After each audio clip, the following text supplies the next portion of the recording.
Most people think of wealth as making a high income, saving a portion of it diligently every month, and investing the rest in low-cost index funds, hoping for a comfortable retirement at age 65. That is the slow path. The fast path, the path used by virtually every billionaire, centimillionaire, and elite investor on Earth, is building and controlling a holding company. Today, we are going to walk through the exact blueprint of how a holding company is built, starting from absolute zero, and scaling it to a $500 million empire, level by level. This isn't just a theoretical concept taught in business schools.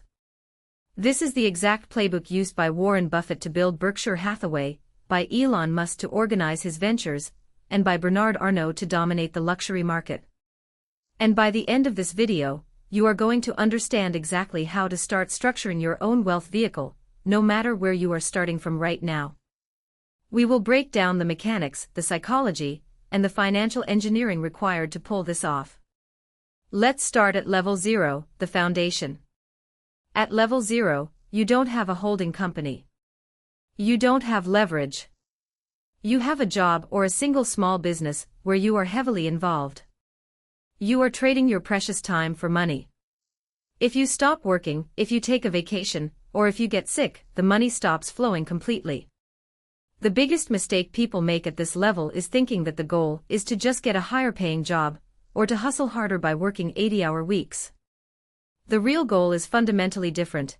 It is to escape the time for money trap entirely by building an asset that generates cash flow independently of your labor. This is where the crucial transition to level 1 begins. Level 1 is the operating company. You start a business. It could be a service-based business like a marketing agency, an e-commerce brand selling physical products, a software company with recurring revenue, or a real estate wholesaling agency. The specific type of business doesn't matter nearly as much as the fundamental function it serves. It must generate surplus cash. You aren't building this business to work in it forever, slaving away at the operational level. You are building it to be a reliable cash engine. At this stage, you are wearing every single hat. You are the CEO, the janitor, the head of marketing, the lead salesperson, and the customer service representative. It is exhausting, and burnout is a very real threat. But you must push through the friction until the operating company is generating predictable, consistent, and growing revenue. Once the business is making enough money to cover its own expenses and pay you a comfortable living wage, you hit a critical juncture. Most entrepreneurs completely stop here. They buy a nice car, upgrade their lifestyle, move into a bigger house, and unwittingly trap themselves in a high-paying job of their own creation. The true wealth builder does something entirely different. They take the surplus cash, and they use it to hire operators. They systematically replace themselves in the day-to-step operations, buying back their time. This transforms the business from a stressful job into a true asset. The operating company is now a cash-generating machine that requires minimal daily input from you, the owner. Now, before we move to level 2, I want to ask you a question. What type of operating company do you think is the best to start in today's digital economy? Do you prefer high-margin service businesses or scalable software products? Let me know your thoughts in the comments down below. I read every single one, and I'm genuinely curious to see what industries you all see the most opportunity in right now. Okay, let's move to level 2, the first holding company structure. Your operating company is successfully throwing off cash every single month. If you leave that cash sitting in the operating company's bank account, it is at severe risk. If the business gets sued by a customer, an employee, or a competitor, all that accumulated cash is vulnerable to litigation. Furthermore, you want to use the cash to acquire new assets, but you absolutely do not want those new assets tangled up with the liabilities and operational risks of your original business. Enter the holding company. You form a completely new legal entity, typically an LLC, or a C-Corp depending on your jurisdiction and long-term goals, and you transfer the ownership of your operating company to this new holding company. You personally don't own the operating company anymore. Your holding company owns it. You, in turn, own the holding company. This is the Berkshire Hathaway model in its absolute infancy. Your original business is now a wholly owned subsidiary. The surplus cash it generates is paid up to the holding company as a tax-free or tax-advantaged dividend. This cash is now safe.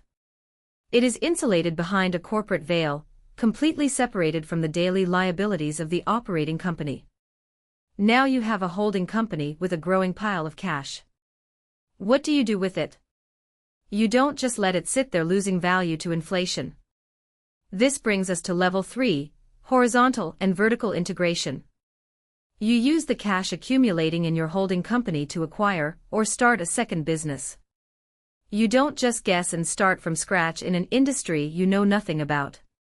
You look for businesses that strategically complement your first operating company. For example, if your first business is a digital marketing agency, maybe you use the holding company cash to buy a small software tool that your agency uses every single day. Now your agency is paying subscription fees to the software company, which is also owned by your holding company. The money stays entirely within the family ecosystem. This is called vertical integration. You are owning the supply chain and capturing the profit margins at multiple steps. Alternatively, you might acquire a direct competitor, expanding your market share, or a business in a closely related niche where you can cross-sell services. This is horizontal integration. Your holding company now owns two distinct operating businesses. Both are generating cash and both are sending the cash up to the mothership, the holding company. You are no longer an operator. You have officially become a capital allocator. Your sole job is to look at the cash accumulating in the holding company and decide where to deploy it for the absolute highest return on investment. If this strategy is starting to make sense and you're finally seeing how the ultra-wealthy actually structure their assets to accelerate their net worth, go ahead and hit the like button. It really helps the channel out and tells me to make more deep dive financial breakdowns, just like this one for you. Level 4 is where the magic of compounding really takes off and the numbers get staggering. This is the $50 million to $100 million level. At level 4, you no longer just own two businesses, you have a robust portfolio of companies across multiple asset classes.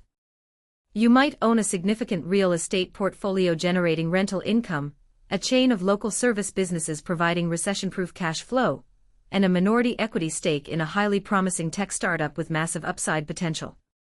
Your holding company is now a diversified conglomerate. The true beauty of this complex structure is extreme tax efficiency and intelligent debt leverage.